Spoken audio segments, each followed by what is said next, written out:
Estamos na Era Vitoriana com Assassin's Creed Syndicate. Vamos conferir?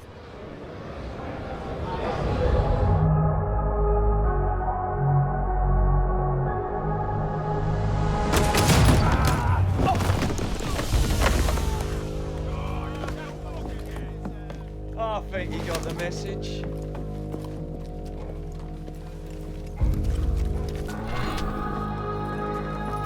They tell me you touched the place of love. I know, honey, please don't let go. Or you fall into the dead of night. So, honey, please don't lie. The more that you want it, the more that you need it. I know that you'll be by my side.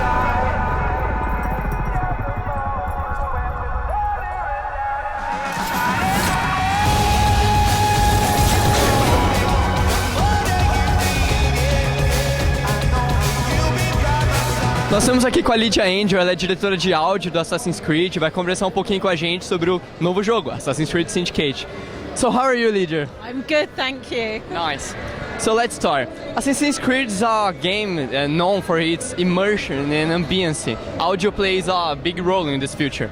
And how did you manage to reconstruct Victoria London's atmosphere this time?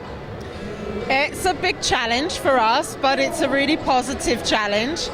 We are making the biggest Assassin's Creed ever, and we had a lot of new things. So Assassin's Creed Syndicate is set in the Industrial Revolution. It's a great time for audio because we have the factories, the steam engines, carriages, the boats on the river. So it gave us a lot of opportunities. We do a lot of research on the internet. We talk a lot with experts and historians. And then we did a lot of recording. And then for the new combat system, we went into the Foley Theatre and recorded all the weapons and all the movement for the character. So it's a big job, but it's a really interesting job. And Victorian London is the perfect environment for getting some great sound. We've been playing Assassin's Creed back there, and we liked a lot that rope that you can throw. What's your favorite feature in this Assassin's Creed Syndicate? So I really like the rope launcher as well. It's really fun because the buildings in London are taller than the buildings we've had in previous Assassin's Creeds. Having the rope launcher makes it very easy and smooth to navigate around the city. Plus, it's really fun. So I like to use the rope launcher to go between buildings, and then you can do air assassinates from the rope launcher. So I really like the rope launcher, but I also really like just to get on top of one of the trains. For example, in the game, the player has a train as their hub, as their hideout.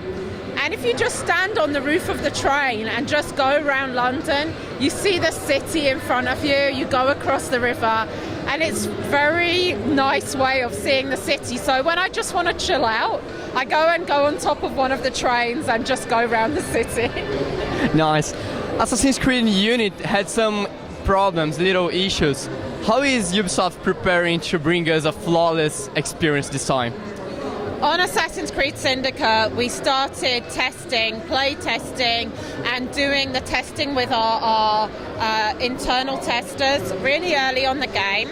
We've spent a lot of time polishing, and we've really tried to scope the game and to focus on the single player experience, to really give players the core experience that we know they love, that we know they want. So that's really been our focus for Syndicate, is focusing in on the core features and making sure that we started all of the debugging really early on the game. In Assassin's Creed Black Flag and Unity, the storyline of Desmond wasn't very explored. In Syndicate, can we expect to have more scenes and more story about the present time Assassin's Creed? We will have present day in Assassin's Creed Syndicate, but I'm going to have to say that I can't say any more than that at the moment. But yes, the present day does feature in the game. but I'm sorry, I can't give you any more information. As a human, Lydia, how do you feel being capable to control a women character like Evie Fry? It's really nice in Assassin's Creed Syndicate because we have 2-player characters. And because they're brother and sister as well, you have a great opportunity for this really cool relationship. Because sometimes you really like your brother and sometimes you don't like your brother in real life. And so in the game, we have that feeling of, you know, the twins, sometimes they work really well together, sometimes they're really against one another. And having the male and the female assassin also gives us an opportunity to do different things in the story. So you see 2 parts of the story from 2 different perspectives. Jacob has certain goals in the game, certain things he's trying to do, and Evie has certain goals and certain things she's trying to do. So having the 2 characters and having 1 male and 1 female character has given us a chance to explore different things in the story and to give the player a richer experience. Plus, when you're in the open world, you can choose to play as either, but when you're in the missions, some missions you play as Jacob and some missions you play as Evie, so all players are going to have the chance to play as both characters. It's really nice. And we experienced some issues in Assassin's Creed 3 with the dubbing of the NPCs because of the Brazilian part. And now in Assassin's Creed Syndicate, are all the NPCs going to be dubbed, or they are going to be their voice is going to be in English? So there's, depending on which kind of character it is, depends on whether we choose to localize them or not.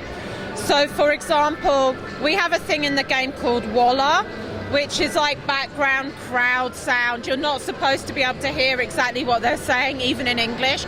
So that's just in English because it's just the background. But the main player characters, your secondary characters, and all the important characters like the people in your gang, the AI, they'll all be localized into your own language. So you'll be able to experience them in Brazilian Portuguese. So you'll have all of that, but there are some voices that are really in the background that are just in English, but everything else is going to be in Portuguese. Thank you so much, Lydia, and congratulations to the new game Assassin's Creed. Great, thank you very much. Obrigada.